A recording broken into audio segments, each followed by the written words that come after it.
So we're not at a stage where the machines are taking over the world, and that's not what I'm saying. But what I am saying is we're going to get better service at scale than we're getting currently, and it's not going to necessarily come from human intervention. Humans are going to be the ones that are working out the wonderful video and the commercial offer, but it's going to be the machine that's going to tell us when to serve it. And that's what's going to make us love our organizations a bit more. If you think I'm wrong, and trust me, there will be some that will, Amazon, Google, Facebook, Under Armour, do you want me to go on?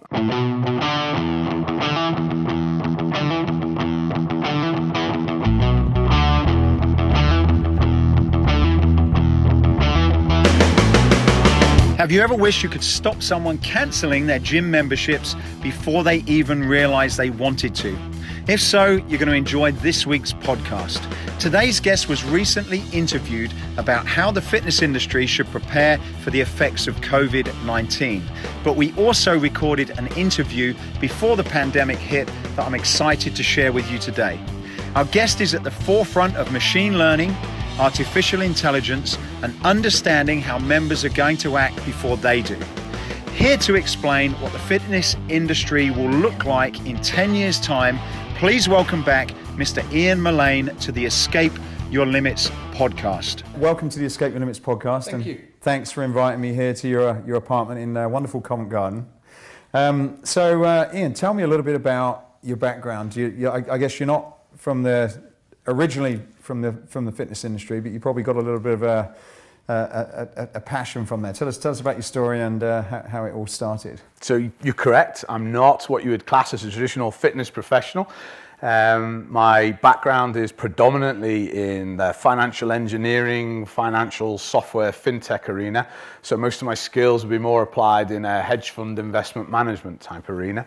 But in 2007, following a number of fortuitous liquidity events, I decided that the corporate life was not for me anymore. And I didn't really have a direction, but I was at that stage going through a period of my life where I was relying more on physical fitness, mainly boxing, it had to be said at that stage, to keep me in shape. And I was arguably in the best shape of my life at that particular time. You know what, not even arguably, let's not even pretend. I'm sure I could show photos of before and after to suggest that to be the case. I wanted to put a facility in place that would allow me and a growing bunch of individuals that were living in Singapore at that time to be able to box. And I came across this wonderful site in this disused grandstand of the old Singapore Turf Club in the middle of Singapore. And if anyone who knows Singapore, you'll know that property prices are just insane. It's drug cartel money just to get yourself a little spot. So I find this place is 20,000 square feet, and I decided I'm going to open a big-ass boxing club, the best you've ever seen. I can remember the visions as I went home, and I proudly told my wife, I've got a plan. And she went, no, you have not. It's not happening. So I got 1,000 feet at the end, and she opened it. Why did she want you to? Because she had bigger plans and they were better, and as it turned out, financially, they worked out a lot more. Arguably, I'm still in the game, she's not, but we will see. But she... we had 2 young children at the time, and indoor playgrounds were not really a thing, believe it or not, in Singapore, but very highly affluent society. The idea of putting in place the big indoor children's playground, air conditioned, totally essential in those type of temperatures. So she gave me 1,000 square feet at the end, and she built her business, which subsequently moved on. And the club was called Vanda Boxing Club, and we used it to do initially this white collar boxing, which went on for over a decade. We went through $3 million raised during that period for these charity events that went through, and this was the epicenter of it. And I'd like to think, with the huge ego that I'm carrying, that this was the first boutique that actually exists in Singapore, because this was a club that was open 24 hours a day, 7 days a week. It was one which was a biometric entry. Right? And this is pre-iPhone, I should point out, where the ability to walk in and plug your iPhone or your iPod in and take over the entire music system is there. So that's where we start from. Roll forward 10 years, and it's a 10,000 square foot facility in CBD in Singapore. It's a couple of thousand members, and it's been largely responsible, I think, for rebuilding the sport of boxing in Singapore. But the emphasis of that business is always very, very important. We never wanted to have pictures of moody trainers or the macho elements. What we wanted to be able to do was to provide the technical competence of the training system, which is boxing, and then deliver it to anybody that walked through. So, we were training anyone from 6-7-year-olds all the way through to national champions, and indeed the club did facilitate it. So that's how my fitness aspect came from. If I was to pretend that operationally that I'd been involved on a day-to-day basis, not so much. I had other business interests. I had a social media analytics platform called Localize, which I founded, and that was my primary. But 2012, we returned as a family to the UK, and my intervention with the fitness business was on a monthly to quarterly basis. I could see attrition was starting to be more challenging, or at least growth was.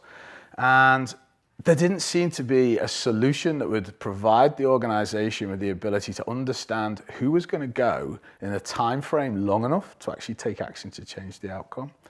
And being a geek, once a geek, always a geek. So, logically, I thought, is there a data set that we could model on, right? So what's there? What's the standard data? Is it predictive? And it was. And we found that we could get a high degree of predictability from what was just standard data, and with a 12-month window. So if Matt had joined me in January and it was in February, Matt will tell me he's still staying, but I can say with a high degree of probability he won't be there in December. And that's a hell of a runway to make a change. So that should have been where it ended. I should have continued Localize. They should have continued to do well. But like all of these good stories, it's not the way it works. And conversations begin with other operators. People, you've done what? Seriously? And things grew. And in December last year, December 2018, we decided that we would take it as a commercial product. And Keep Me, as it's called, has been formed. It's a marketing platform that operates across the entire member life cycle. So it's there to help operators drive revenue. And we're proud to say we've got customers now in 9 countries. We're headcount of 21. We finished a funding round in August last year, and we're now well on our way to hopefully a continuing growth to be able to deliver much more AI to the operators in the industry. Right. You talk about AI, and it's something that I've just this year got my head around, because whenever you talk about tech and AI and predictive data sets, it's always something that scared me off, and particularly when people kind of link those to fitness, because I'm sort of very much like, well, when I go and do fitness, I want to stay away from any technology because my life's full of it. And I like the way you explained to me, but what is AI, and how does it fit into kind of people working out? If you give kind of dumb it down for people like myself. Well, it's not AI fundamentally. Once you take the math aside, is very easy to understand.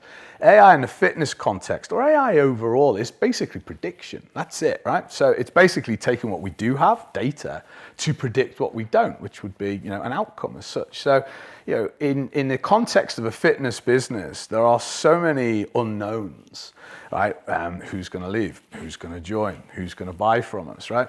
And what AI is in this context is taking what has happened, the data within the business, and then using artificial intelligence, in this case, and predominantly in this case, machine learning, to actually work out what will happen to a high degree of accuracy. Now, I think it's important just to give an understanding of how that happens and entertain the geek for a second, because I think that once I explain it, you'll understand where that accuracy level comes from, why there's this confidence. So, machine learning is, in our case, is something, we use a method called random forest, right? So it's random forest machine learning. And you'll have seen a decision tree where you have a data item at the top, and then it goes yes, no, all the way down to the bottom, right? So different outcomes. Is it pink, then go this way. If it's blue, go this way. If they're male, go this way. If their membership type is this, right?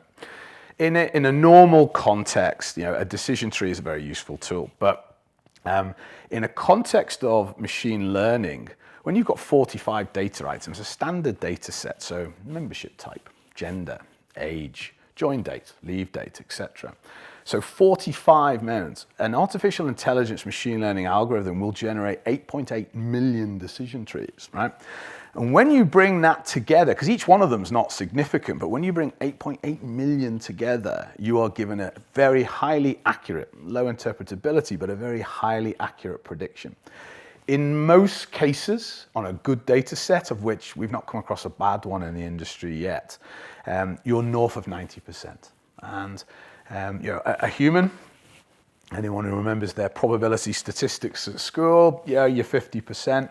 When you're dealing with what we call statistical modeling, which is slightly more sophisticated, 65, 70%, few operators in the world that use that. When you use AI, you're north of 90. And when you say 90%, what is that? 90% accuracy that what you're predicting is going to be correct? Is that correct? So I am saying with a 90% predictability that Matt will not be with us in December. Okay.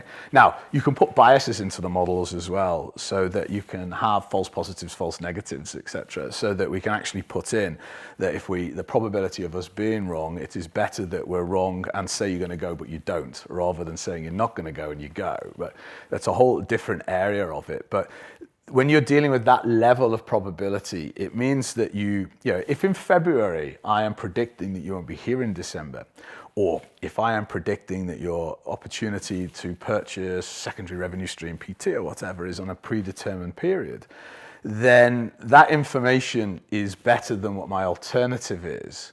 In many cases in the industry at the moment, to work out on retention, I wouldn't focus on retention as being the primary, but it's a good example. People will look at the final, say, 60-day window, and Ian and Matthew's membership is coming up for renewal in 2 months' time. Have they been active in the previous 30 days? No, they're going to leave. And you know what? That's not bad. I mean, as a model, it works. The problem is that you're not going to get Matthew and Ian back in the gym anyway. If we've not been active for 30 days, we've only got 60 left. You needed to know that 5 or 6 months ago. The only way that you are possibly going to get that insight is by utilizing this type of technology. Otherwise, it's guessing, and you can get 50% of it right, but you can also get 50% of it wrong. And I think the final point, which particularly when you're talking about retention, that needs to be given consideration to, is the industry has, rightfully so, I guess, but it has a paranoia about the sleeping dog, about waking that member who's happily paying us on a monthly basis. This technology, AI overall, will provide an operator with the capacity to continue engaging with a member without the worry that they have turned into a sleeping dog, by segmenting it. And it's that level of accuracy which can definitely change an operator's profitability. I mean, you and I were talking about the importance of one additional month of revenue, right? Well, you can definitely drive significantly more than that just by these type of insights. Right. So is the principles that you're applying here to retention, for example, are they similar to what you were doing in the financial industry and the marketing company you had? Are you using the same kind of concept? We're not using the same. So the random element in a random forest means that domain expertise is of no relevance. We had a conversation before about my two AI guys, right? The two Bond villains, Ivan, Vladin and Ivan. And I remember having a conversation with Vladin around the initial models, and I added my domain expertise, and he looked at me as if I was from a foreign planet, because as far as he's concerned, our opinions are irrelevant. When you've got big problems, when you've got huge prediction problems, one of the things which stops prediction from being accurate is when humans get involved. I mean, that's always the joke. You always need one professor, one machine, and one dog, right? And the dog's there to make sure the professor doesn't touch the machine. And the reality is that's true, because in essence, what a machine learning algorithm does with those 45 data items is it puts every single conceivable possible combination together to find relevance. And you know what? When it puts some stuff together, it'll be 0.0000001% of the outcome. But when you've got 8 million coming together, that's where accuracy comes from. So if you go back to that human thing we were talking about before, you and I can sit there, and we like to think we're bright guys, and we like to think we've got some experience in there, and that's why we can get to the 50%. But the 50% to a 90% is such a massive gap, and the only way we're going to get there, we could be lucky, by the way, and pull 55% out, but we're not going to get above 60, right, on a decent data. And moving it into the 90, no, that really is beyond the standard statistical type modeling. This is more complicated. Where I'd like people to not worry about the fear is that if you'd have tried to play in this game 5 years ago, you'd have required the services of Ivan, Mullane, and a whole bunch of software which is really, really complicated you couldn't possibly have expected to know. Why is that? Is just software improved? Its software has improved because you see there are more and more players in the industry providing what we would call vertical stacks to help, so for instance, IBM's Watson would be a good example of a platform which is commercialized artificial intelligence, giving people access to it. If I sign up for Google now or Amazon Web Services, to host them, they actually provide me a suite of artificial intelligence tools. Now, you need to have an understanding of what you should do. But in all probability, we will move within the next 10 years where it doesn't matter what your experience is mathematically, as long as you can control the data set and you've got it, you'll be able to predict the outcomes. We were running models back in 2017 around our social media platform at the time. And the average build time on a model was around about 12 weeks. And the average run time was about 1.5 days on a big data set. That same one now we build in under 30 minutes and we run it under 3 seconds. And that's not going to change. That's only going to get easier. We used to have to spend on average on a data set anywhere up to 12 weeks before it could be pushed through a model. We can now do that inside a week, and if it's a clean data set, in a matter of days. And operators we're working with around the world already, in some cases where they're working with organizations with good APIs, MindBody, ABC, Daxco, a few of these guys, we're able to take that data very, very quickly and push it through in a matter of hours, where historically it would have been a lot more. The other one is you'll hear in the industry all of the time people talk about dirty data. And in fact, when you and I were at Sweat the other day, and it was commented on, the gym industry and the fitness industry will struggle to take on AI because their data is dirty. Well, you know what? That's wrong, and it needs correcting, because 5 years ago it was a really challenging aspect to get the noise out of the data so you could find the signal. But in 5 years, because of artificial intelligence becoming such a commercial proposition across many sectors, there's an entire subset of tools now to help with that data area. Think of it like in gold, right? So as soon as gold was discovered, right, we went from the pick and the shovel to the commercial mine. And then from the commercial mile to the railroad, etc. The ecosystem develops around the industry. And then in artificial intelligence, particularly in this area, we're now at a stage where previously my engineering team would have been coding and writing tools to be able to take data in.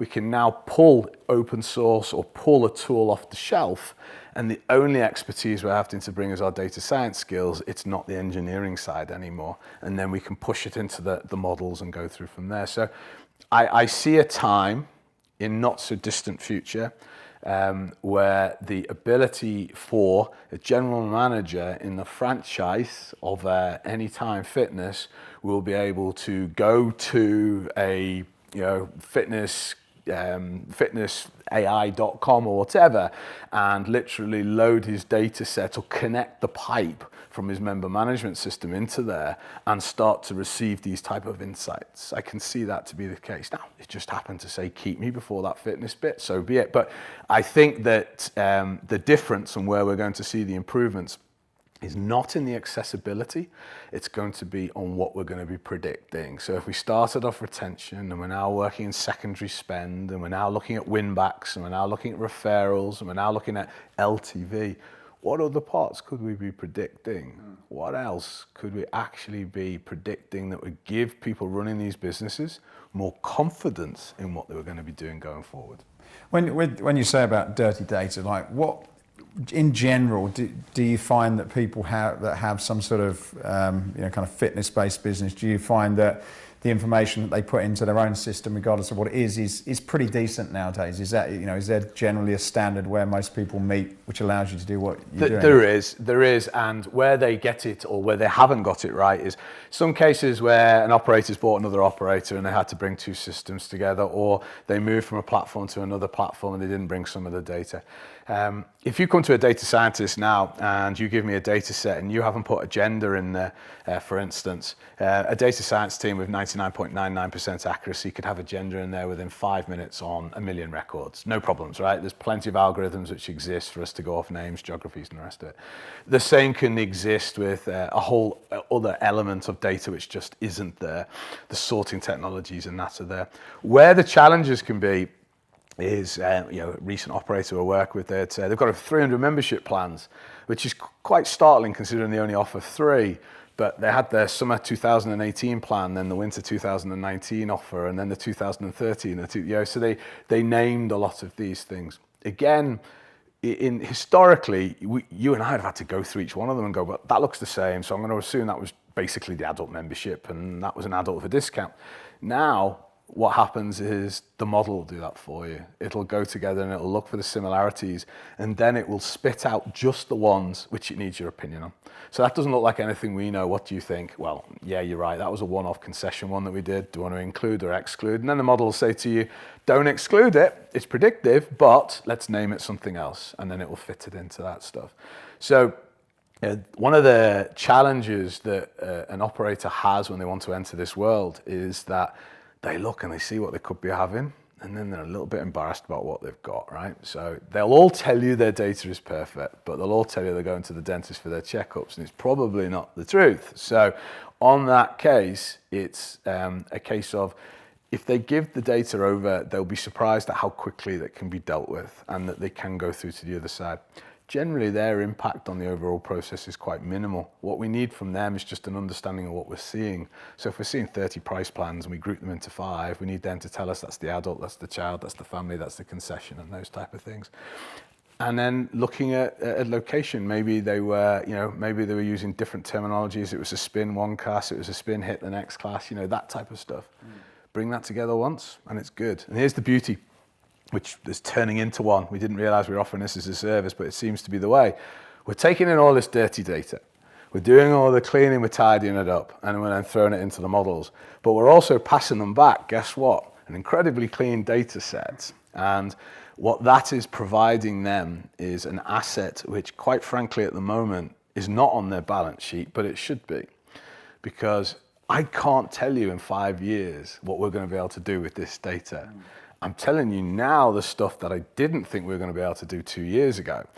And I'm already talking about stuff which we think by the end of the year we'll be doing. And you and I talked about our scheduling one before we started recording, which 6 months ago didn't even remotely seem as a possibility, but we're now getting to that stage. So that data existing in their organizations at the moment could end up being the most valuable asset they have. Currently, it's a competitive advantage to be able to play with this. In 12 months' time to 18 months, it'll be a competitive necessity. I know who's already got it in a non-keep me context, and are you able to share? Yeah, I said before. So your Good Lives have got them, Basic Fits have got them, right? So the big operators are out there. They've got competent AI teams that are already working very diligently on making sure that the holes in the business are taken care of, that their management team are making decisions forward-looking, not in the reverse, right? And they're seeing opportunities and then investing into those opportunities. I'm also obviously see that through my own client base, whether it be Virgin Active, whether it be Hockeston Athletics, Cedar Vale, SmartFit, or whatever. All of these are organizations which have already accepted that their competitive advantage will be eroded if they don't start looking forward rather than just staying in the back. So what I've been trying to tell to any of the operators I've met is, I presume on a weekly basis, monthly basis, they must look at a performance report of some context, and it's going to have attrition, it'll have retention, it's going to have secondary sales, it's going to have net new business, whatever it may be. These are the metrics that they will use, I would think, to build the business going forward, or to at least make decisions going forward. the way they should be thinking of AI is that what difference would that make if they weren't looking at what had happened, but they were looking at what will happen over the next 12 months.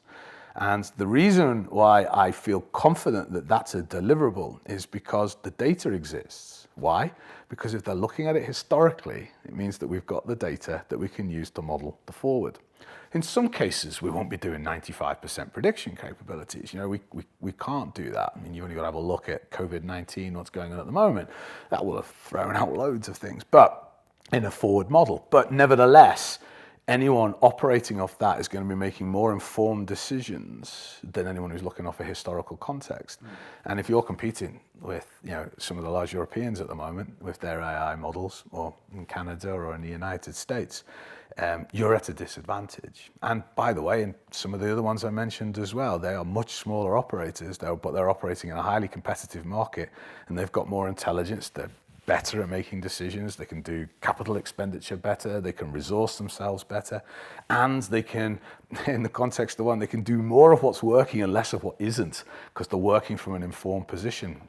That's never possible in historical. Right? No. It's just not there. Are there building blocks that businesses can focus on? Because I guess, you know, when you've been going for a long time, you talk about this dirty data. I know even in our business, as you get new systems, you collect a lot of stuff, and it sounds like you can go back and clean it. But when you're going into things and you're thinking about new software systems or even a brand new business, are there some fundamentals that would help to kind of get right so that you can make the most of this technology that's out there or that's coming? Great question. And I think that the one thing they can take away is API. Okay, so an API, you know, it's a programming interface. It is effectively a documented backdoor that allows whatever tool to be integrated with a third party. So that it's not a case of them swapping reports. They can be deeply integrated and they can swap between the two of them. If a platform you're purchasing now does not have an API, you are definitely going to be losing out. Now, it may be you go, well, I don't need my payments platform to be able to talk to anything in the future. You have no clue. There is no reason to do so. I mean, even down to wearables, right? You know, at the moment, if you look out there, whether it be anything from, well, let's just even go to the highest level. So if you look at Apple Health, there's a consolidation of data. At the moment, the predictive qualities of that will be debatable in many respects. I could certainly hypothesize about elements of, you know, particularly in certain areas about how powerful it could be. But I think that if the API does not exist, you can't plug that in. And if you can't plug that in, you could lose a lot. One of the other great things about machine learning is it'll tell you if it's predictive. So say, for instance, I've got my member management system, I've got my payment system, and I've got MyZone as an example. Right? I can plug those three data things into the model, and the model will come back and say, not predictive, predictive, predictive, predictive on the fields. And it'll take the fields which are predictive and then bring it into one. Right? So the beauty is you can start off just with your member management system, and it'll generate most. But then as more things come online, you can then say, right, I'm going to plug that one in, I'm going to plug that one in, I'm going to plug that one in, and then find out. And remembering that 1 or 2% is so important that it may only give you a 0.5 boost. But the thing with machine learning we've always got to remember is, and the clue is in the name, it never stops. So every hour of every day, it's looking at the data, it's learning from the data, and then it's seeing its own outcomes and correcting them as well. So this thing just grows and grows and gets more accurate and more accurate and more accurate. So going back to one of your previous businesses, so you had a marketing company that worked in a similar way, is that correct? We utilized data a lot. So we worked across the ATP Tour FedEx, we worked across Formula One, we worked across a lot of the Premier League football teams. And at the time, a lot of the work, social was becoming a thing. It was quite organic at that stage. But you're talking about 2010 through 2014, and what I was finding at that time was I couldn't find a tool that would allow me to present to the clients the work that we'd done in a successful format. So we built one, and you know, in social media, there is as much an importance in having that type of insight. So there's a historical element of it, but So we built predictive models on another area.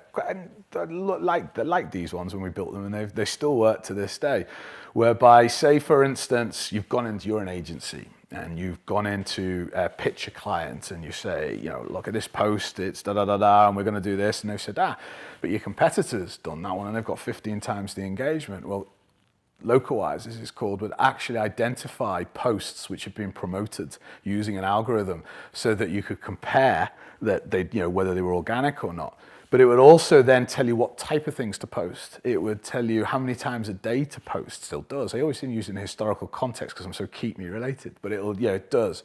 And it would say, post 2 times a day, post photos. Do not post 3 times a day, 53% below in engagement. Post with the following tags, don't use these tags, don't use that image, use this image, keep the text below 15.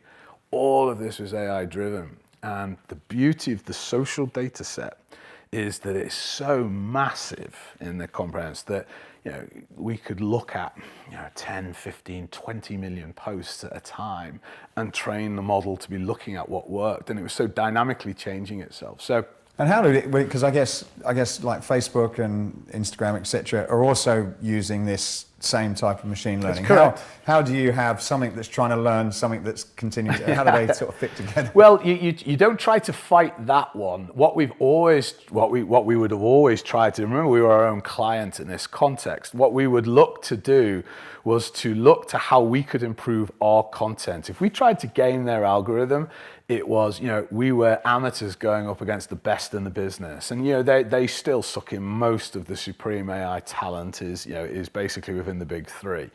But for our own case, what we would do is we would concentrate on the performance of the content that we were generating. So we get an understanding of whether time of day, whether day of week, whether type of post, whether size of post was actually impacting. And then we would allow the algorithm to then do that and look at that in context with the wider social data set to provide us guidance. And there's no silver bullet. You weren't going to go from 0 to hero and wow, look at these viral posts, everyone you made. You were looking for 2%, 3%, 4%, and it's like life, my friend. It's an accruals game, right? You every day, you're just trying to get that little 0.5, 1% better.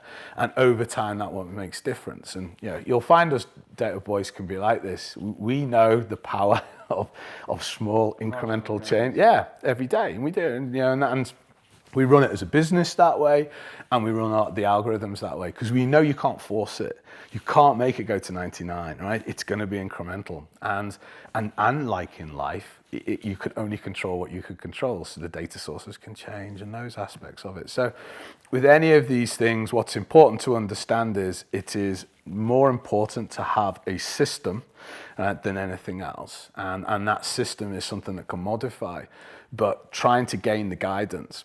The advantage we had, we were a small agency. We were playing with big accounts, granted, but we were a small agency. We were utilized because of our creativity. We were very heavily into video at that stage. We were very heavily into looking at different ways to engage people, on the ground activations linked into social on that side. But what we always did was try and find a way to just be that extra percentage better each time from a data-driven perspective, because we knew that the creative teams and the big agencies weren't sitting down looking at the data. They were going to throw the money at the production aspect of it, and we just didn't have that money. So, and that was the only thing we could do. Smart then. Yeah. If you combine the previous business with the philosophy in terms of keep me, so when you're talking about social media, is there a difference, or are you able to work out if you do a Facebook ad to get people to come into the door compared to if you have a referral? Are you able to look at these and do they have, if you are, is there certain characteristics with different people that come into your business in different ways? There is. Okay, so a fantastic question. So we looked at that in May last year, and so what we were starting to understand at that level, we could very easily define where people were going to be a medium, a high, or a low risk. Now, when you've identified that, the next one you want to be able to do is to identify how those people were coming in. sensitivity around, every single operator, regardless of who they are in the world, is now paying more to acquire a member when they're using social ads, right? And that's because there's more operators with big budget, there's a lot of capital flowing out there, so it's all flowing into Google and Facebook and that aspect of it. Sorry, just pause for a second. Is that still a good lead source? It's difficult to come off. It's a little bit of the crack cocaine of marketing when it comes to member acquisition, because I personally, I think, and I know of operators that I would be more driven towards the referral model, and I'll get lots of comment for that. That's a twee bullshit comment to have made. Of course, referrals is going to be easier, but when retention is tight, referrals are easier. And I could give you an example of an operator very recently who's increased the referrals 21%. Right, but side to side, let's go back to your original point because it's a very valid one. I think that there is a reason to do the analytics around how you acquired your customers, because you don't need an AI to understand that the LTV from different sources is different. Speak from my own experience, when we were operating, Facebook was a large percentage of our inbound membership, but it was the lowest LTV. Now, you would expect that the highest LTV was referrals, and it was, right? And that's, we're working out with mates, we stay with friends, we're there for as long as us on that particular possible. After that, our next one was coming from organic campaigns, on the ground activations, fit expos, that type of stuff. Did well around email marketing and also the events, because we were doing these white collar things at the time. Social, both Instagram, Facebook, and PPC with Google. No, they generated, but I'm spending 200 grand a year, right, on my Google and my Facebook ads. If my net revenue from that is 250, it doesn't matter. It's 50 grand, right? I think the question the operators should be asking themselves is not whether they're making money, if they're getting more revenue coming in than they're spending out. It's how do they keep them, and not only how do they keep them, but why are they leaving? Why are their behaviours different to others? What can you change about their particular experience, which is likely to make them more resemble a referral audience? We're building models at the moment so that sales inbound is more of a science as well. And I don't want to use science because automatically people then may turn off, but let's say you're an organization at the moment that's got 400 inbound potential new members through things, right? They come in via the website, come in PPC, whichever way. What the model does is it takes a look at the members inbound and will predict the probable LTV. I've got 2 people sitting on the front desk doing show-arounds in a club. I've got 30 people coming in that night. How do you possibly make sure that you maximize that opportunity? Now, obviously, I can skill up and all the rest of this stuff, but it's just, let's be realistic. What the model will do is it'll define the individuals with the highest probability of joining, with the highest LTV, so that you can make sure that they are the individuals you give the priority. Now, when you start to get involved in the automated marketing and the rest of it, you can send the lowest LTV with the lowest probability down the automated route. Fantastic, thank you for your inquiry. If you'd like to book a show around here, and then it gives the dates which would be relevant for the lower end ones, maybe using temporary staff, whatever it may be. But this aspect of it is meaning that not only can you condition and improve on actually selling new members into the club, but then it feeds back into the marketing sources, because when you've got that type of analytics, you can start tuning, well, why don't I spend more on my Google, because I'm getting a higher LTV, and less on my Facebook, and treble what I do on my Instagram. Oh, and by the way, let's see what we can do on our referral programs.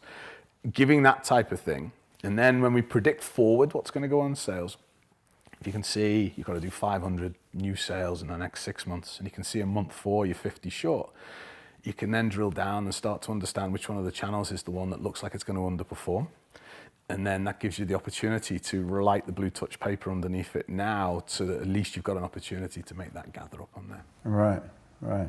And does that also, do you sort of include, like, or would you be able to understand people from different ages, or male and female, and their ability to sort of spend on other things within the facilities as well? You can start to embed macro data in there as well. So, and there's a vast quantity of that, particularly in the US. We have a wee bit more sensitivity in Europe around our data. In the US, not so much.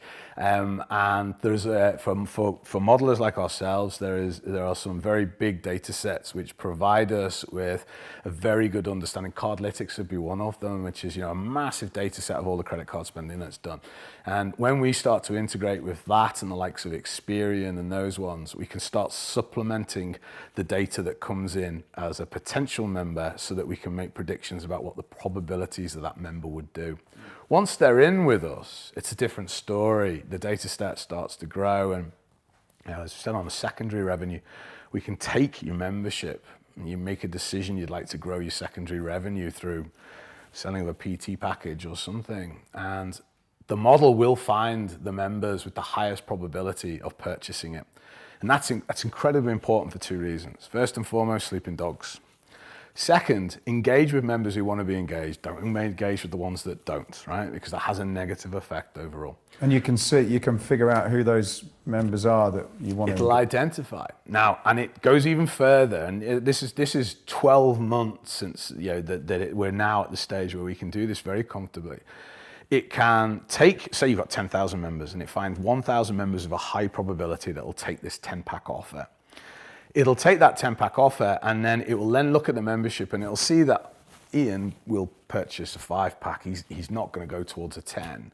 Matthew, on the other hand, you know what? He would have bought 20 on the basis that he likes to buy his in bulk forward. Whereby Maya, for instance, she will buy a single pack, but probably nothing on the basis that she's never done PT. What the model will then do is it'll find all the members it'll buy, but it'll make sure that I'm served the 5 and not a 10, that you get the 20 and not the 10, and that Maya gets the 1 as an introductory special offer that may engage her overall. It'll then also know that based on our age, being good-looking mid-30s men, we'd have the opportunity to make sure that our visuals were relevant and the context that we were served as well. So we're going to end up with a gender-specific visual along with a commercial offer in a terming that is likely to have us engaged. It's impossible for that not to be better than what's going on in any shape or form at the moment. Because with the best will in the world, an operator will have a package, whatever that commercial package may be, that they'll serve out to everybody and anybody. They may scientifically say every member has been active in the last 30 days. But realistically, they are still at a level of accuracy which is going to see maybe 60, 70% less performance than this type of model will do. Right. And as I said to you when we were talking before we were recording, an operator in December of a 32% revenue increase year on year. And that is just from this. And it's Willows, they're named, they're in Queensland and Australia. Recently just done a video for us. The guy's jumping down the screen, he can't believe, what aspect. I could quite literally put up his fees 3 times and he wouldn't even think about it because of that aspect. But it's not the increase that he talks about on the video. It's the engagement that he's having from the membership.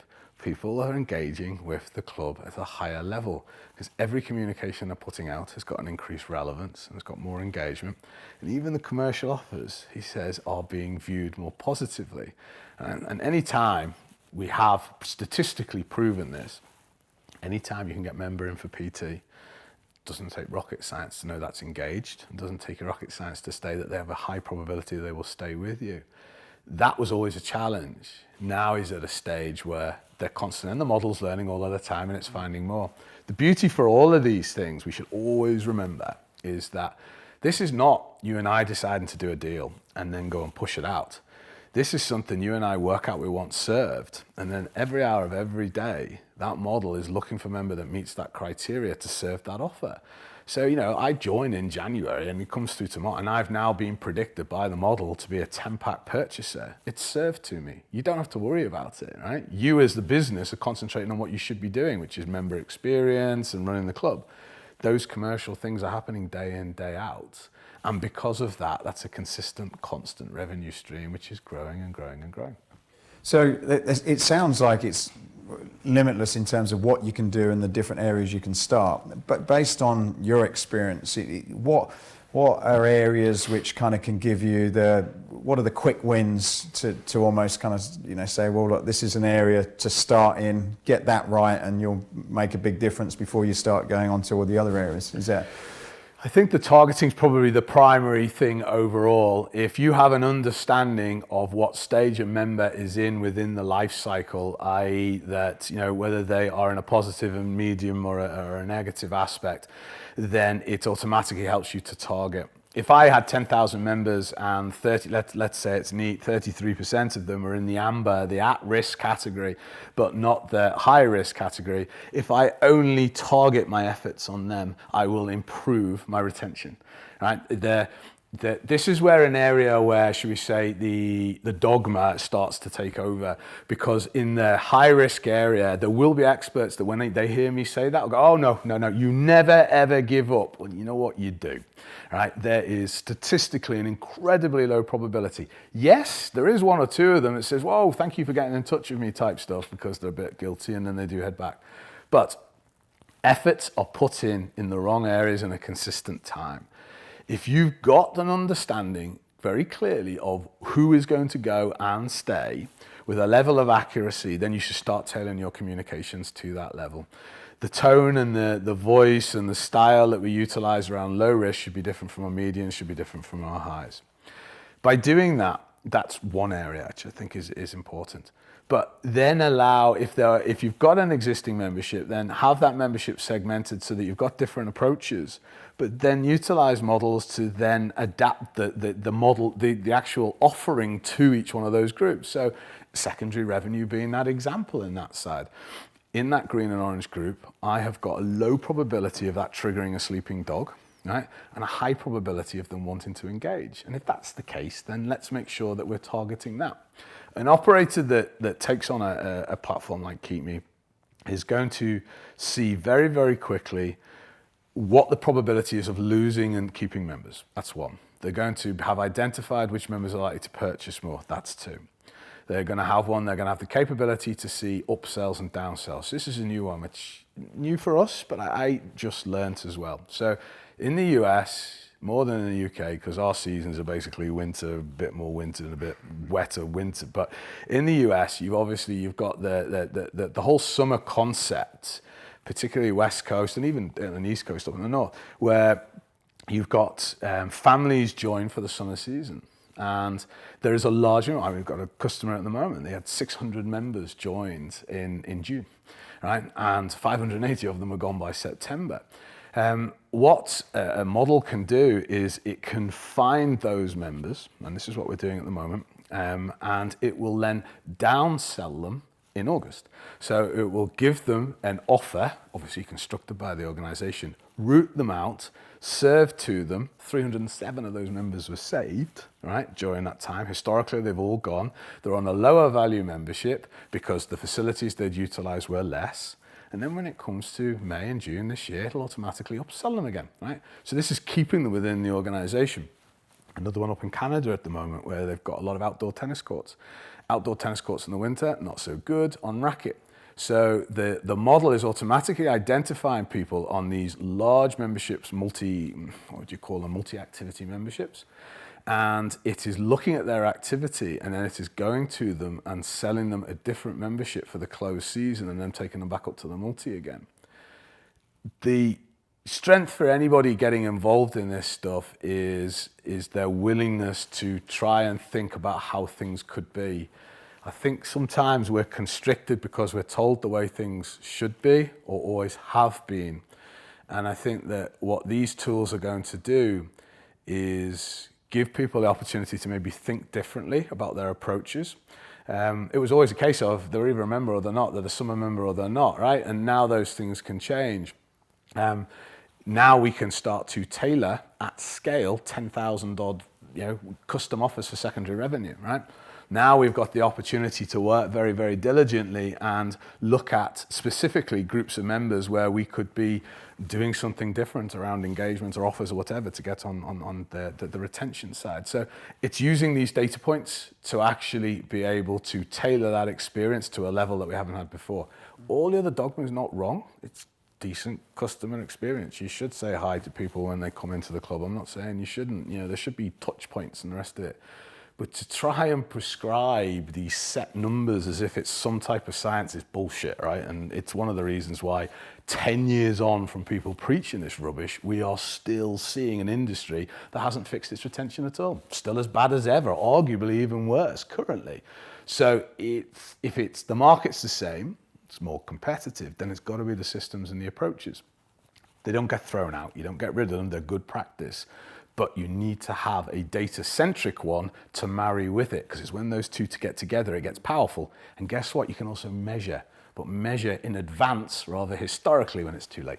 Do you, in terms of the actions that this kind of indicates that you can do, is that generally automated and digital, or is some of those kind of like human interaction, so for trainers and staff within the clubs, or is it a blended? How does that work? It's blended. I think there is a large percentage of engagement touch points that can be delivered automatically and can be hyper-personalized so that they still carry that type of personalization.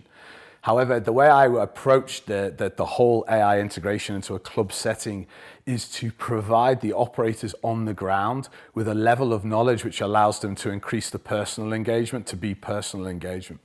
We have a platform called OnSite which hangs off the product, and what that means is that if I'm on the floor at any time, I can see the risk profile of every single member on the floor there and then.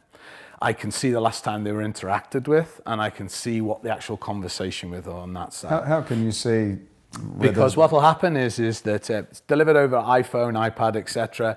They're on the floor. They will see that Ian is an amber risk. He's moving in the wrong direction. They click on access into their member record. It can see what the commitments, the last one, where, you know, what the last conversation was, and I can go over and say, rather than hi, do you want some new PT lessons, right? I can go over there and say, hey, a few weeks since you caught up with the guys last time, how things going, how things moving along.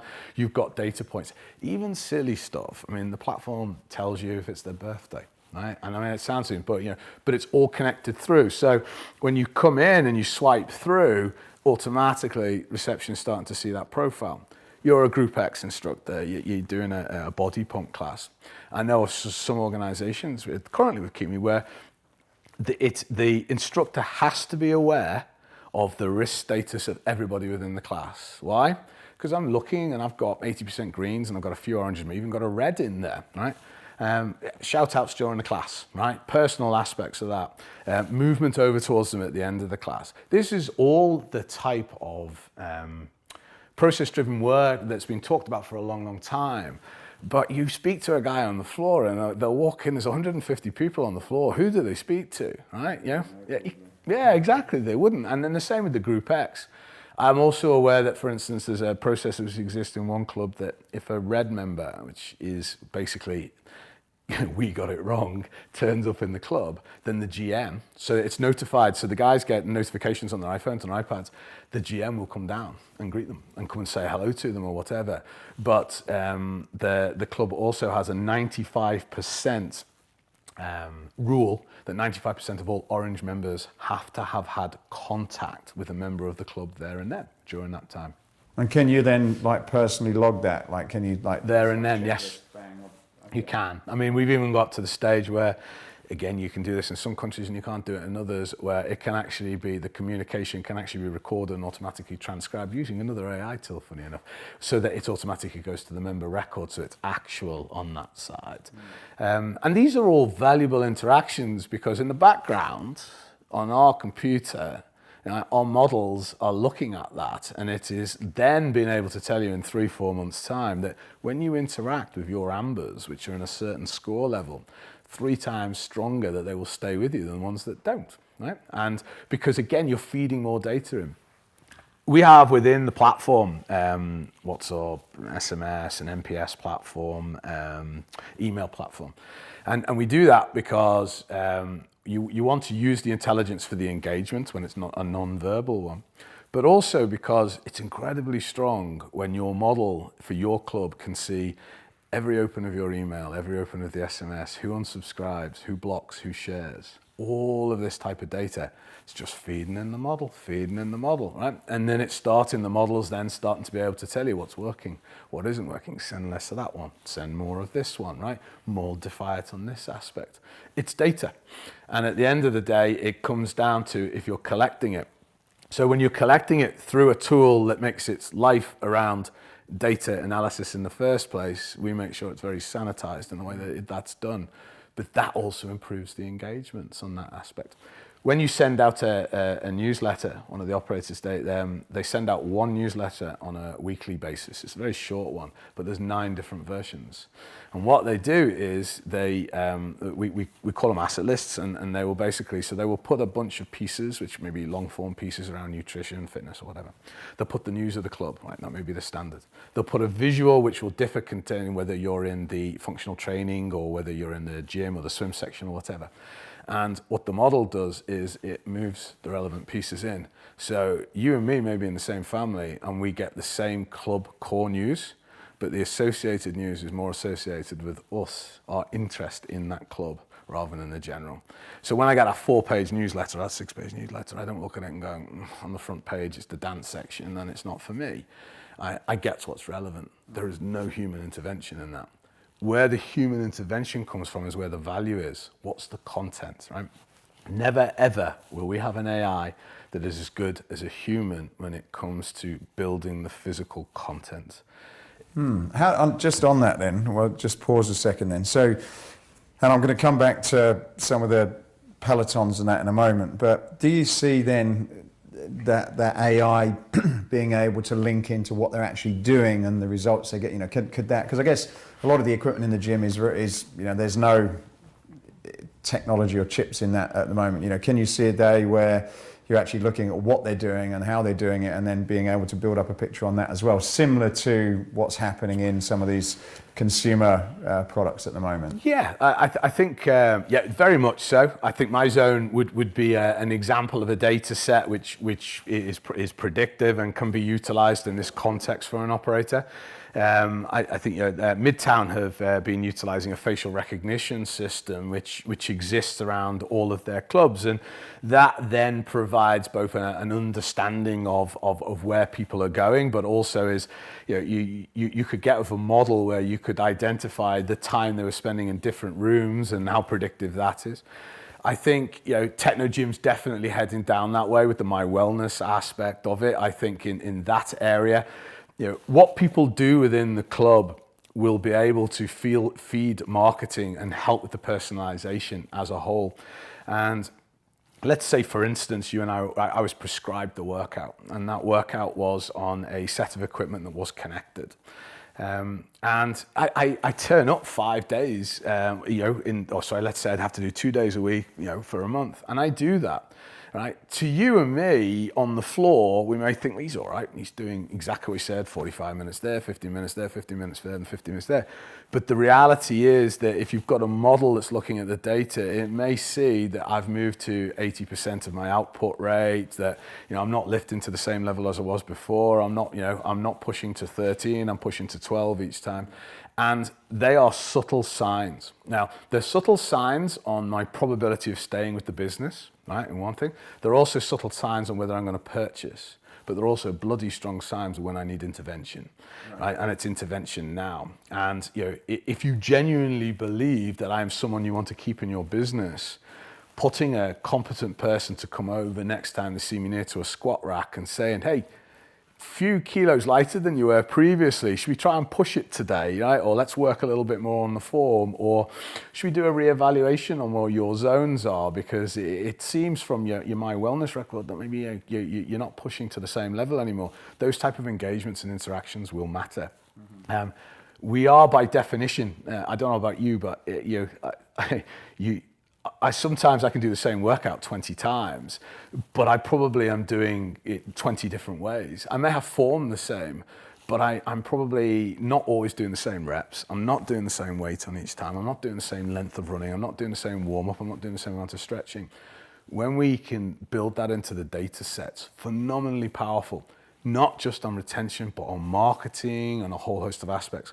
If you're moving down, let's say, for instance, I'm not stretching at the end, which is something which I am notoriously bad for doing, right? Then, and maybe then the AI is then driven to present a video to me around the benefits of stretching, and maybe I'm giving an offer on a foam roller. I'm no marketing genius here, but I'm giving ideas in this aspect. So, context sensitive to the actual thing. We're moving into a time of hyper personalization, and it will be nearly impossible in 12 months to 18 months time for you to identify the difference between a communication generated by an AI and somebody who knew you and generated it for you, right? So we're not at a stage where the machines are taking over the world, and that's not what I'm saying. But what I am saying is we're going to get better service at scale than we're getting currently, and it's not going to necessarily come from human intervention. Humans are going to be the ones that are working out the wonderful video and the commercial offer, but it's going to be the machine that's going to tell us when to serve it.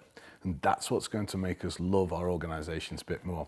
If you think I'm wrong, and trust me, there will be some that will, Amazon, Google, Facebook, Under Armour, do you want me to go on? I mean, those guys are building businesses currently completely based around these marketing concepts, and it's not going to be long before they enter into some of our traditional spaces, probably leading you on a little bit there and saying, but those organizations are already more technically competent. What do you think is the hardest thing to build? The AI capability and the technical processes to provide excellent member experience, or a gym? From what you've said, it sounds like building a gym. Building the business of the gym, but the physical asset of the gym. Do I think that in the context of a tech-orientated business, do I think that Lululemon or Nike or someone along those guys could build a gym better than some of the traditional large name operators? Yes. I suppose if they know exactly what they need to be building and why, then I guess everyone can build a gym, but one's going to be on point and one's probably not. And it sounds like if you've got access to that. But it's never what's not going to change, right, is the people aspect, right? If you've got idiots on the front desk and you've got rubbish on the floor and you've got a bad experience, these are community places, right? They may be high end, medium end, low end and budget, but these are community places, and we go to these places for an experience and from the benefit of that experience. So this in no way is me suggesting that we will go into automated environments. We certainly are going to change our fitness habits because of the digital integration around, remote products and utilization of iPhone and the rest of it. But when we enter into a club, the difference between the good and the average is going to be to what degree that club engages with me on-site and off-site. And is it just online at the moment where this is happening, or are there other industries that have actually successfully put that into a more service-based businesses that you know of? I think it's coming online overall. I think that there definitely is larger elements of it in things like the travel industry, particularly in the airline industry. A lot of the things which we take for granted, particularly if you're further up the front of the aircraft than in the back, an awful lot of the services we enjoy have come about because of the data they've stored. You and I are both frequent flyers, and we probably have got our favorite airlines which we utilize. We would be relatively surprised at the quantity of data they've got. They have a good understanding of our food preferences, our seating preferences, the time of the day we like to travel, the routes that we like to take. Right? And that in itself can mean that they can start to tailor context around their marketing towards us. So when they've got an offer, they don't go and send one for you to say, we've got flights this week for LA, knowing that's of no relevance to yourself. They know where your top places are. They can even go down to say that your route that you fly from LAX to Heathrow, right? And they can even take that marketing next to say that seat 3H has been reserved for you at the following price, etc. these type of things, and then that data is then used in associated side of things. So they capture a lot of data about purpose as well, on why you're flying, and they'll utilize that. So, and that then drives a lot of the hotel and the dining and the other experiences which you start to mysteriously see appearing in your feed and the rest of it during that time. So coming back to the fitness clubs then, and this is kind of like a bit of a double question. I've heard you talk about the high level of retention for people that use Peloton, for example, which I'll get you to comment on. But also, do you see the future of fitness clubs having more connected equipment so that they can be taking on some of what Peloton seems to be leading the field with? What's your thoughts on that? I think the necessity for more connected equipment will exist because the fitness members are more quantitative themselves now. The likes of Strava and Nike Run and these type of products have given us all a much better understanding of, resting heart rate may have been one, but nowadays, you're going to find people talking to you about their HRV and a whole host of other metrics related to it. Very often you could take some of this from the equipment within the club, but it stayed with the club and it was never utilized by the club in any context. We all now carry the supercomputers in our pocket, and in those supercomputers are in our watches or wherever else it may be. And I'm ridiculous. I've got a number of them. I'm wearing a Whoop here. I've got a Garmin. I've got an Apple Watch. I've got an Oura Ring. I've got them all because of the data. But what you see is a more holistic view of your overall health, right? So what I do in the gym 45 minutes a day is totally irrelevant. What is important is my understanding of the impact that 45 minutes has. And it's going to be more holistic. It's going to be based around my nutrition, my hydration, my alcohol intake, definitely my alcohol intake, right? That has a material effect relative to my sleep. Sleep is definitely the new thing. It's not the new thing, it's the oldest thing, but sleep seems to be the one area where all equipment is moving towards the tracking, whether it be Oura, whether it be the Whoop or whatever. But all of that needs to feed in. So I think the connected equipment in the clubs will probably never suffice to the same degree as the connected equipment we carry around. What would be really cool and what will be, and it exists in many cases, is that the activities that we actually engage on all of the equipment is feeding into the supercomputer in our pockets, which is then consolidated in our Apple Health or on any of the tools on there. Because again, I don't think any of us realize what Apple Health's value will be to us in 4 or 5 years. I know there's insurance products out there now and a whole host of other stuff linked to it. But I can guarantee you they will be predicting a lot more than cardio issues in the future, right? There will be, I could already do it quite frankly now if you gave me the data set. You could predict type 2 relatively easily in diabetes. You could predict weight over a 12-month period, probably relatively easy with a decent data set. You consolidate all of these things. And you can imagine if you and I wake up in the morning and it says, first of all, if I look at my Whoop, my recovery, it tells me, I wake up and I'm thinking, I can't be arsed, right? And the Whoop's telling me, you're on a green day, right? You've got to get your ass out there and do your stuff. And you realize that is a fact, right? What your brain tells you is not always the case. But also, if it was also saying, based on what it is at the moment, you have managed to increase your heart health by 5 points. You've increased your health span, right? Not lifespan, health span by 3 years. Your diabetes risk has gone down by 15%. Your cardio risk has gone down by 2%. Drink 1.5 liters. Be a bit more prescriptive because the state's never going to do it. They're trying, and they're going to try and get more and more involved because it's become more painful for them. They needed to get engaged. But the reality is, if you put the power in someone's hands, if you tell someone that if you don't do what you're supposed to be doing, you're going to be a type 2 diabetic and what the implications are for that one. If you drink 1.5 liters, 2 liters, whatever it may be of water on a daily basis, and you get your 8 hours sleep, and Ian, for God's sake, don't drink on Friday and Saturday, 1 night a week, right? You can afford one intervention on your sleep, then your lifespan's going to go up. And I look at the tools and I look at the way they represent them, and Garmin has one on there which is a body charge, and it tells me how much I've taken out my body and how much I've put into my body on a daily basis, as in like a power current thing. very cool to see.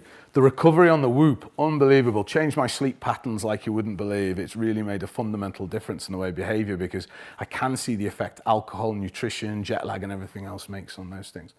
So taking it back to a fitness operator, if I was the CTO in an organization, I would be looking to see how I could be putting the data I collect from my members, for my members, into the hands of my members. And that already exists between the Google Health and all the rest of that. So they're all there on that particular aspect of it.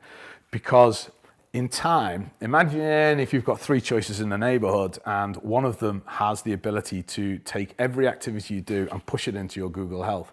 So that even if you're on the treadmill, it's got your steps and all the rest of it all in there. That will be a competitive advantage on that side. Yeah. So you must see, well, you're a bit of a, call you a data geek, so you must be looking at lots of different trends. If we look at the, I guess, fitness space now, as opposed to the clubs and the members, what trends do you see happening there? You know, you've got the low cost and the boutiques and the mid markets and that. What are some of the things that you would see? I guess there's a bit of an outside, you know, looking from the tech industry inside. What are you seeing, and are there any interesting sort of noteworthy things that we can learn from?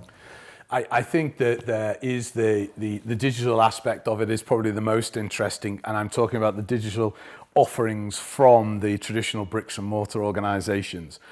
I think that is a very valid approach to what is a heavy competitive environment.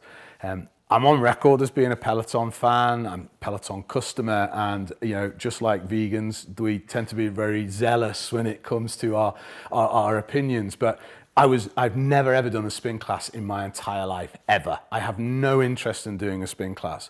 But the idea of being able to do a spin class with the best spin instructors on the planet, on demand, along with that community aspect on a piece of kit which is just ergonomically beautiful, is just brilliant, right? And that has got me engaged. Now, I think that the barrier to entry on that is still, it's high, right? But it's still had more success than any of the fitness players have had. And it's really easy for everyone at the moment to go and bash what they believe to be the downside of Peloton. Peloton doesn't care what anybody thinks at the current time. They've got a mission they're building, and what they are driving into is a space which is open for development, which is the connected home environment for fitness. I think that when you look at the way that the bricks and mortar players are involved, delivering digital content. If I am with a brand, let's look at some of the London brands, like a Gymbox or a Third Space, quality brands in great positions with fantastic products, very, very popular. The idea that I could also extend that relationship into the digital context is very important. And there's an expectation that digital concept will actually be part of my membership going forward. However, the challenge is the same challenge that they all had when they decided that having a mobile app was something they all needed to do. It was a great idea, but poorly executed. I've shared my opinion around your podcast, and one of the differentiators in this podcast is you've always had incredibly high production values, right? And it shows in every time you've ever done one. And what I fear is that the bricks and mortar will enter the digital, but they won't understand the investment that's necessary to be able to put out a quality product. And when you've got a brand like Third Space or Gymbox, when you've got all of those capabilities and those things, you need to make sure that the digital content keeps the brand values upstanding. And for that to happen, you're going to be building a studio, right? And that studio is going to have full-time production team, and that's going to have people that are looking at schedules, and that's going to have talent, right? Yeah, and it's one Peloton's biggest challenge, they say at the moment in one of their filings, is talent management, right? Because they've now got superstars on their thing. I think that the Third Spaces and the Equinoxes and these type of players, they are going to have to enter the digital market. I think Equinox already have. They have, but the quality of the product is going to have to be extraordinarily high. because their brand value is so extraordinarily high, and the expectation from anyone who pays their memberships is extraordinarily high, and they deliver it on site. Bricks and mortar, they do a great job, but digitally, you know yourself, doing this week in, week out, and keeping the values and keeping the quality, it's a challenge, and I think that it's going to be a differentiator over time. And if you're a public company going forward, there's going to be as much interest in your offline digital subscriptions as there is going to be in your on-site memberships. And if we look at the Peloton numbers, there seems to be significantly more resilience in digital memberships than there is on foot traffic on bricks and mortar memberships. Yes, quite considerable. Is that published, that information? Yes, it is. Yeah, Peloton do, and they seem to be continuing to see that. Their retention's sky high. I've seen a number of questions raised by people around the aspect that it's a 12-month commitment. Well, it's a business that's been around for a lot longer than 12 months now, and they're still well up in the 90s. There are very few fitness businesses of scale, so anything above 5,000 members that's operating above 80% in retention. I know I've been fortunate enough to work with a number of them. There are a few of them, but they are rare. Right? I look at the Peloton numbers, and I look at their ability to scale. I think their opportunity to scale is quite significant, and not necessarily in the equipment. I think their budget operating, the way to aspire to be part of the Peloton tribe is through the non-equipment based subscription. And forgive me for not remembering the exact numbers, but they had significant growth. I mean, they had over 96% growth over a 12-month period. And that is in hundreds of thousands. And that's not, and at price points, by the way, which are nearly twice what budget operators are operating in with all of it. And the difference with a digital player against a bricks and mortar is that if you look at the financial operations of a bricks and mortar player, most of the costs are fixed. They are staff, and they are generally, the rest of it's property, to all intents and purposes. There's no flexibility in that P&L whatsoever. To scale, you've got to go and do more, right? And there's lots of openings at the moment. There's some really dodgy decisions around openings being done currently. But the only way to do that is to scale. In the digital, how do you move your digital aspect of it? So the acquisition cost is considerably less on that particular aspect. And what you actually physically have to deliver is less as well. So you can afford attrition to be a lot lower. In a normal operator, membership dues is probably 90% of revenue.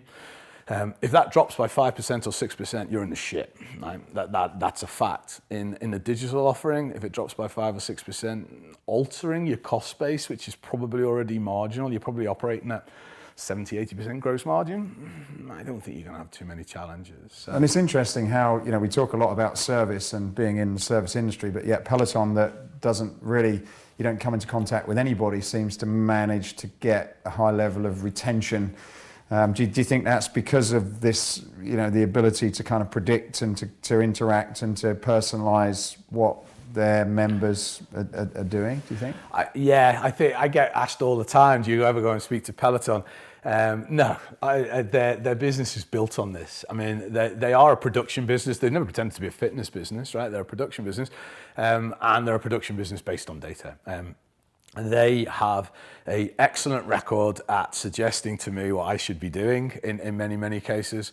But I also, being the data geek I am, I look at the data they're collecting on me, and I can really see how that will benefit going forward as well. Do you know what? I do feel the community base within. So I ride very early in the morning. And I do get the virtual high fives flash straight through. There's a few of us that are riding it was 5 o'clock in the morning. There's a few of us in the UK riding at that time in the morning. The virtual high fives do come through.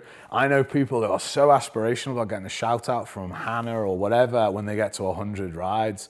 And what I've also found is it goes very quickly because music plays a massive part. It does. And this isn't an instructor deciding to stick their top 20 hits out, right?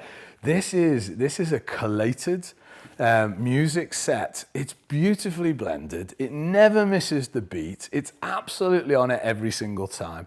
And I find myself many times spending more time trying to remember the playlist, even though it's now available to me, because I'm thinking, wow, how did I miss that hit? Why did I miss that song? Is that machine learning as well? Like there's definitely elements of it, right? So they will collate. I mean, you can bring 20 tracks together on beat very easily anyway, but they will certainly bring elements of selection, and they will certainly look at. So, as an example, it was a hypothetical. If they've got the cadence and the output of every single rider across their entire membership, and then they've also got the music, they can see what the virtual effect, and remember they've got the heart rate too. Right, yeah. So they can actually see whether, on essence, if We Are the Champions by Queen, which is a regular spin classic, is actually not only seeing people hit the beat, but has actually seen them increase their output and their cadence, right? Exactly, so that they can. And that means, so when Kendall or Hannah, who are the two, you tend to end up with your favorite instructors because they communicate in a certain way which you like. When they're telling you should be at a cadence of 110 to 115, I guarantee you that when they did a similar ride previously, it was probably at 106 to 108 or 105 to 104. They know what the optimum is. And then they always do the provisos on either way. So they give you a range. So they know what the comfortable range is, and then they can see where the bell curve is in it. So they know that, if they can keep you to there, you need everyone getting off the ride feeling as if they got something out of it. Yeah. And I think that aspect does. That's it's incredible when you start hearing what's going on, and people that are already doing this, and then you compare that to other businesses. It's just it's amazing what's there, but it's also quite frightening if you're trying to compete with businesses like that are building this up. And I suppose the sooner you can get yourselves turned onto this, the better, by the sound of things. Yeah, I agree. So just before we finish, I've got one more question, but for people that are interested in finding out about your business and maybe how they could just start learning a bit about what's available and how they can incorporate this into their businesses, tell us how people can find you and hear about you and see you talking and that kind of thing. Cool. Okay, so keepme.ai is the website, and that has got a blog which tries to work around educating people around the issues that they may experience within the business and how they can be tackled, best practice and those aspects. So I would certainly suggest on there, for anyone who has found any interest today, when I do these talks, my role is not to tell you about Keep Me, and I thank you for giving me the opportunity to at least have that conversation around what Keep Me does. What I'm trying to do is to make this subject approachable. You already interact with it every day, whether it be Alexa, your Google Photos, your Spotify playlists, or dare I say your Peloton for those that are on it. Right? But the reality is that understanding its capabilities will mean that if you are an operational manager, if you are a business owner, if you are running an organization, you'll be able to look at your business and say, what if? We're the people, if you're in the fitness business, that if you've got a what if and you'd like to know if it was possible, so would we. And we're more than happy to engage with any individual who's looking at a question in their business and saying, how can I possibly predict the outcome on that? We'd be more than happy to engage and see if it's even possible. If it's impossible, fantastic. It's something that the industry overall can start to look at. And if it isn't, then we can all put it aside and work out that maybe that's just some things that we can't get to. Fantastic. So final question then, Ian. Escape Your Limits is about escaping what you've believed is possible and gone on to make it, what you believed is impossible and made it possible. What would be, outside of some of the crazy stuff that you've been involved in, how have you escaped your own personal limits? How have I escaped? I don't think I have escaped my own personal limits in many ways. I think that my personal limits have just changed with age as it's gone on. I'm enjoying getting older. I'm 50 this year, and exactly. Well, we both look great on it, but with the exceptions to the rule in many cases, I think that the challenges which I face now in the business, and the challenges that we all face in the workplace and the world that we live in at the current time, are ones which I actually relish rather than fear. I like to believe I have a constant learning mindset. I know I don't know anything relative to where I should be and could be, and I know I'm not going to be the smartest guy in the room 9 times out of 10. But where I have noticed is that if I can put myself into an uncomfortable situation, we've conversations before, Marathon des Sables and going to the North Pole and these things, these are not things naturally you should look towards to do, right? You don't stick 95 kilo guys on 6 marathons in 6 days type stuff. But what I have genuinely found, the same with the business, is that those really have been barriers that I've set myself. And I'm not always successful. I've failed more times than I haven't. But in each case, I've been able to take the learnings from it and progress forward.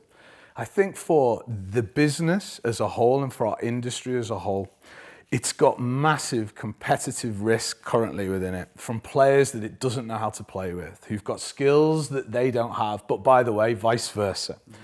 All of these things can be dealt with as long as we take the mindset of actually looking to prepare for a direction that we could take. I would love the industry to start to accept that the way that it moves and at the pace it moves at should not be the pace it's traditionally moved at. It needs to look at its new competitors. It needs to look at the capital they've got. It needs to look at the people they've got, and it needs to look at the processes and the values that they drive by. Because if you look at the competitive environment and you say, well, their values are not the same as ours, they're not going to do well in our business. They don't care what our values are. They're going to come and bring their values to our game. None of the big players, none of the new entrants, none of those big capitalized, hairy 900-pound gorillas that are operating in our space are doing it on anybody else's rules but their own. So I would suggest that the limits we set ourselves as a business are the limits that we are going to live or die by. And unfortunately, in many cases, it may not be to the positive on that side. And on the personal side, yeah, exactly as I said, I've gone through many transitions in my life, and I expect to go through many more. I'm already discussing where the next expedition may be, because it's my 50th, my last two are on my 40th, and the South Pole hasn't been done yet. Like Baikal, there's a few that have been discussed on a recent times. But all of the things that we set ourselves tend to be our own artificial barriers. And in my case, the way I escape my limits is basically by giving it a go. And if it all goes wrong, it all goes wrong. It's just the way it is. Fantastic. Well, Ian, it's been a mind-blowing conversation for me personally. I'm sure a lot of people will listen to this. So best of luck with what you're doing, and hope to catch up with you again when you're on your sort of 2.0 or 3.0 version of this. I'll be interested to see the future. Great. Thank you. I've enjoyed this. Thank you so much. Thanks.